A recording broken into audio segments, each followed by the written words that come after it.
Parce qu'en réalité, la communauté juive, alors je ne sais pas s'il faut dire hébraïque, juive, enfin, je vais m'embarrasser trop je ne sais pas si elle a une conscience d'exister en tant que peuple, c'est un autre débat, etc.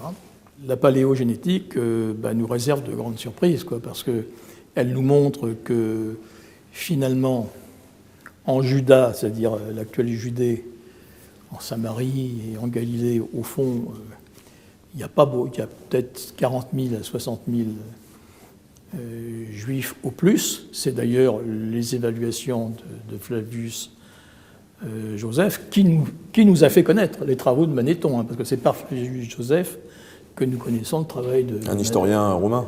Non, pas du tout, c'est un historien juif. C'est un historien juif, mais qui travaille, qui a été un vice-consul en Judée, qui ensuite a été consul en Galilée, c'est-à-dire en terre gauloise. Attention, la Galilée, c'est les Galates, etc. Il y a des Celtes encore, pas beaucoup, mais il y a encore des Celtes. Bon, ça c'est un grand débat, est-ce que Jésus est juif ou est-ce qu'il est celte, etc. Bon.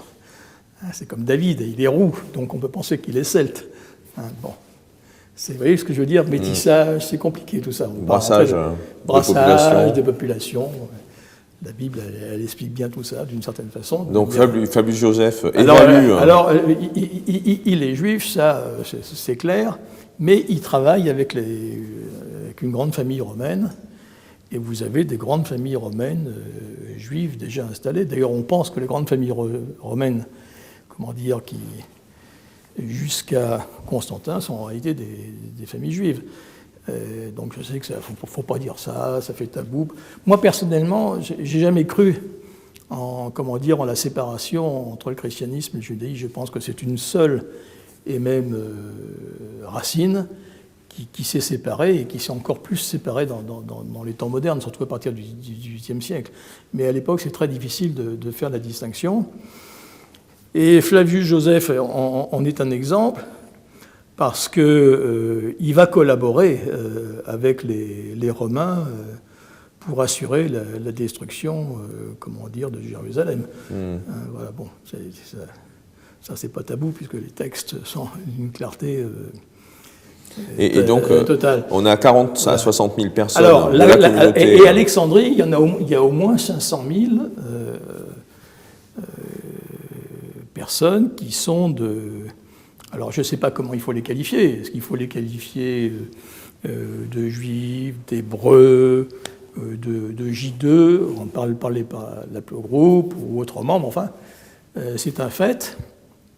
Et puis, autre surprise, l'autre population la plus importante, qui d'ailleurs permet de comprendre une partie de l'histoire de France, mais ça, c'est peut-être pour des chroniques ultérieures, nous y reviendrons. Elle se trouve dans le sud de la France, entre le Rhône et puis le Roussillon et les Pyrénées, où vous avez la deuxième plus grande colonie juive d'Europe. Je ne parle pas des futurs Khazars qui sont au nord de l'Inde, ça c'est encore autre chose.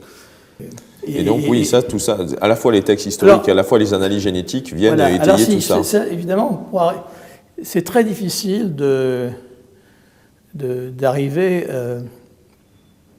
à avoir un point de vue systémique de cet ensemble, à avoir une idée des communications qu'il pouvait y avoir entre eux ou pas. D'ailleurs, on ne sait pas, il n'y a pas de texte, il y a très peu de texte, etc. Bon. Mais ce qui est certain, c'est que les Perses, puis les Grecs, vont vouloir légitimer les dynasties hébraïques qui sont en pays de Judée. Alors, personnellement, je pense que ces dynasties hébraïques sont ce sont les Hyksos qui ont été chassés d'Égypte plus de 1000 ans auparavant. Et comme effectivement il y a une très grande communauté juive à Alexandrie, Ptolémée II va vouloir faire plaisir, d'une certaine façon, à la majorité de la population d'Alexandrie, qui est une population juive.